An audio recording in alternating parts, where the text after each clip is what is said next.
Penang Sri Selva Vinayagar ஆலயம் மீண்டும் அதன் நிர்வாகத்திடமே ஒப்படைக்கப்பட்டுள்ளது. பினாங்கு இந்து அறப்பணி வாரியம் நவம்பர் 30ஆம் தேதி அதிகாரப்பூர்வமாக ஆலயத்தை தங்களிடம் ஒப்படைத்து வாக்குறுதியை நிறைவேற்றியதாக தேவஸ்தான தலைவர் MB ஐயப்பன் தெரிவித்தார். ஆலயம் திரும்ப கிடைக்க வழிவகுத்த பிராய் சட்டமன்ற உறுப்பினரும் மாநில ஆட்சிக்குழு உறுப்பினருமான டத்தோஸ்ரீ சுந்தரராஜு சோமு, இந்து அறப்பணி வாரியத்தின் தலைவர் RSN ராயர், இதர ஆணையர்கள் உள்ளிட்ட அனைவருக்கும் இவ்வேளையில் நன்றி தெரிவித்துக் கொள்வதாக வீடியோ வாயிலாக ஐயப்பன் கூறினார். ஆலய நிர்வாகத்துக்கும் அறப்பணி வாரியத்துக்கும் இடையில் சில விஷயங்கள் இணக்கம் காணப்பட்டதை அடுத்து ஆலயம் சுமூகமாக கைமாறியுள்ளது.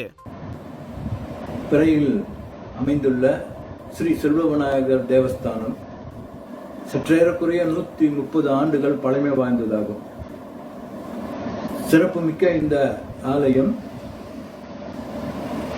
பல நிர்வாகஸ்தர்களால் நிர்வாகம் செய்யப்பட்டு படிப்படியாக எங்க காலத்தில் எங்க கைக்கு இப்போ வந்திருக்கிறது.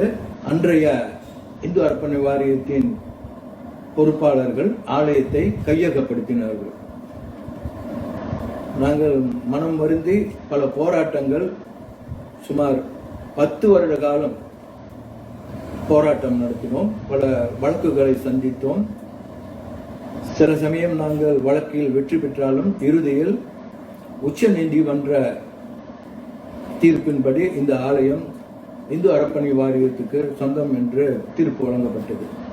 அறப்பணி வாரியத்திற்கு எதிராக தொடுத்துள்ள நீதிமன்ற வழக்கை திரும்ப பெறுவது, சங்க பதிவிலாக்காவில் ஆலயத்தை பதிவது, ஆண்டு பொதுக்கூட்டத்தை நடத்துவது, புதிய வங்கி கணக்கை திறப்பது ஆகிய 4 நிபந்தனைகளுக்கும் தேவஸ்தானம் ஒப்புக்கொண்டதாக ஐயப்பன் கூறினார்.